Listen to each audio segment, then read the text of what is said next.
Allez, c'est parti, bienvenue à toutes dans cette nouvelle vidéo YouTube où on va discuter des différents types de morphologie et des différents types de robes. Donc vous verrez qu'il existe plusieurs types de morphologie, il en existe 6. Et quelle robe choisir, qu'est-ce qu'on peut améliorer sur notre corps en fonction de notre morphologie et qu'est-ce qu'on peut moins modifier, quel type de robe choisir, etc. Donc j'espère que ça va vous plaire et puis on se dit let's go. Allez, c'est parti. D'ailleurs, si vous souhaitez comprendre les étapes pour être au top le jour de votre mariage d'un point de vue intérieur, donc les étapes qui vont vous permettre de réduire la charge mentale qui vous limite aujourd'hui de faire tout ce que vous souhaitez faire, et d'un point de vue extérieur, donc le physique, la qualité de la peau, la qualité, les qualités des cheveux, tout ça, je l'ai résumé dans une vidéo de 5 minutes que je vous laisse ci-dessous en description que vous pouvez aller voir directement. Donc on est parti avec le sujet qui nous concerne dans cette vidéo et les différents types de robes, et on va commencer avec la robe princesse qui correspond à tout type de morphologie. Donc c'est le gros point intéressant. Vous risquez pas de vous tromper si vous choisissez cette robe, ça c'est sûr. Et c'est une robe qu'on retrouve généralement dans les films romantiques. Le deuxième type de robe, c'est les robes sirènes qui sont très moulantes sur le haut du corps et qui deviennent très évasées au niveau des hanches, même au niveau des cuisses quand on redescend un peu plus bas et qui ne va pas convenir à toutes les morphologies. Ça va être de préférence être grande et plutôt élancée parce que si il y a des rondeurs, bah, ça va plutôt se voir au niveau du haut du corps. Troisième type de robe, c'est les robes empire qui sont plutôt très cintrées en haut et plus on descend et très rapidement ça devient large, très simplement. C'est utilisé dans beaucoup de mariages et ce qui est bien, c'est que même si on a des rondeurs, bah, on peut l'utiliser. La seule chose, c'est pas avoir les épaules trop carrées, sinon ça a un mauvais rendu. Et enfin, la robe fourreau qui est très moulante du haut en bas et qui est assez similaire à la robe sirène, mais elle n'est pas du tout évasée en bas, donc il faut de préférence être grande et élancée. Ok, donc voici les différents types de robes. Bien sûr, ensuite, il faudra peaufiner sur les détails, sur la matière de la robe, la couleur, les décolletés, la finition. Si vous prévoyez de vous remettre en forme, je vous conseille de le faire le plus tôt possible pour limiter la charge mentale, donc 10 à 12 mois avant le mariage, et puis même de contacter pour la robe de mariée à ces environs-là, de planifier toutes les dates tout pour les détails, pour les derniers détails, comme ça vous savez exactement à quelle date sont faits les détails et vous pouvez mettre en place votre planification de remise en forme en fonction des détails. Quand vous allez vous rendre à la boutique de mariée, la vendeuse va vous prendre les mensurations au niveau de la poitrine, de la taille, au niveau des cuisses. Elle peut également prendre le tour du ventre, elle peut prendre également le tour de bras en fonction de la robe que vous allez choisir.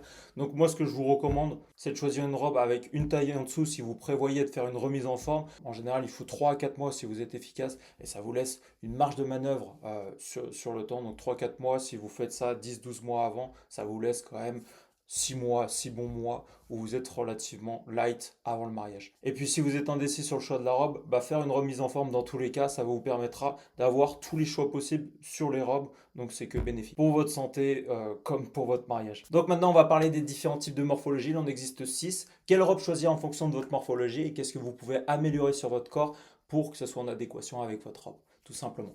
La première morphologie, c'est en A, où on appelle triangle. C'est en fait les hanches qui sont un peu plus larges que les épaules, tout simplement, où la graisse va venir se loger principalement au niveau des fessiers et au niveau du ventre. Si vous avez la chance d'avoir cette morphologie, l'objectif, c'est concrètement de rééquilibrer la silhouette en attirant l'attention sur le haut du corps, donc sur les épaules, le dos et les bras. Donc développer ces 3 zones en particulier, la largeur du dos et puis les épaules. Bien sûr, à côté de ça, réduire la masse grasse. Donc la masse grasse, vous l'avez bien compris, c'est l'ensemble du corps. Donc à partir du moment où vous allez perdre du gras, vous allez en perdre partout. Mais ça va venir en déstocker au niveau du ventre et au niveau du fessier. Les robes que je vous recommande, c'est princesse, qui correspond à tout le monde. Et bien sûr, la robe empire et éviter surtout les robes moulantes. La deuxième morphologie, c'est les morphologies en V. Donc comme ceci, où en fait on va avoir les épaules plus larges que les hanches et un bassin relativement étroit. L'objectif, c'est vraiment d'apporter du volume sur le bas du corps, donc au niveau des fessiers et au niveau des cuisses, ischio, quadriceps, qui va vous permettre en fait d'apporter plus de volume en bas du corps. Et les robes que je vous recommande, c'est plutôt robe princesse. Bon, ça sera pour toutes, mais robe princesse, robe avec jupe volumineuse ou alors robe empire. Et ce qu'il faut absolument éviter, c'est les décolletés très larges et les épaulettes. La troisième morphologie, c'est la morphologie en X. C'est souvent la morphologie des mannequins où on va voir les hanches et les épaules bien équilibrées. Ce qui est bien avec cette morphologie, c'est que, bah, en fait, de manière générale, il faut suivre un programme assez classique parce qu'il faut tout faire.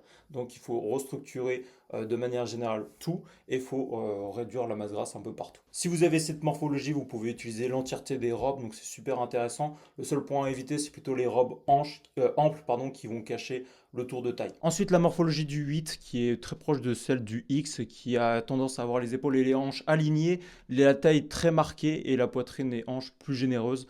Donc l'idée, c'est de mettre en valeur les courbes sans surcharger la silhouette et de travailler du coup la posture, super important, mais également les fessiers, le dos, en fin de compte à peu près toutes les zones. L'idée, c'est de réduire également aussi la masse grasse. Les robes que je vous recommande, c'est les robes sirène et fourreau. Et celles que je vous recommande d'éviter, c'est celles qui cachent les formes. L'avant-dernière morphologie, c'est la morphologie en H qui crée l'illusion d'une taille plus marquée. C'est souvent les personnes qui sont minces et athlétiques et qui ont tendance à avoir les épaules et les hanches alignées. Les zones à développer en priorité pour cette morphologie, c'est les fessiers, les épaules, le dos et puis bien sûr les abdominaux. Et les robes que je vous conseille d'éviter, c'est les robes droites sans structure. La dernière morphologie, c'est la morphologie en rond qui a une taille peu marquée et qui a des formes réparties un peu partout sur l'ensemble du corps. En général, c'est là que le gras se stocke. De manière générale, il se stocke un peu partout. Les zones à développer, c'est assez basique. C'est comme la morphologie en X, c'est de manière générale partout. Donc le dos, les épaules, le gainage, donc pour travailler la posture, et puis bien sûr de réduire la masse grasse au maximum. Les robes à éviter, c'est plutôt celles qui sont moulantes, et celles qui sont à privilégier, c'est plutôt les robes empire. Donc voilà pour les 6 morphologies, je récapitule tout. La morphologie en A, il faut plutôt travailler le haut du corps. Une morphologie en V, c'est plutôt l'inverse, il faudra plutôt privilégier les zones du bas du corps comme les fessiers et les cuisses. Une morphologie en H, il faudra trouver le contraste entre le haut du corps, donc les épaules et la taille. Et une morphologie en haut, c'est surtout un travail de posture et un renforcement musculaire de manière générale. Voilà pour cette vidéo, je ne rebondis pas sur autre chose, c'est la fin de la vidéo. Essayez d'avoir confiance en vous. Vous pouvez avoir la meilleure robe du monde. Si vous n'avez pas confiance en vous, ça va se ressentir. Vous n'allez pas être à l'aise dans votre corps. Ça va se ressentir sur votre posture, sur votre sourire. Donc super important. Et comment on fait pour avoir de la confiance en soi? En faisant des petites actions au quotidien qui va permettre d'avoir des résultats. Et c'est comme ça que vous allez reprendre confiance en vous et ça va avoir un impact génial sur votre mariage. En tout cas, je vous le souhaite. Et sachez que c'est totalement possible de perdre un tour de taille en 3 à 4 mois. Il suffit simplement de se lancer. Je finirai avec cette question. Comment vous imaginez pour votre mariage? Et c'est la chose la plus importante. Comment vous imaginiez aussi quand vous étiez petit pour votre mariage? J'imagine beau, à l'aise dans votre corps. Donc si c'est le cas, je vous laisse simplement mon Instagram qui sera ci-dessous. Si vous avez envie de me poser une éventuelle question, je suis là pour y répondre. Et puis moi je vous dis à la prochaine vidéo. C'était Enzo. Ciao.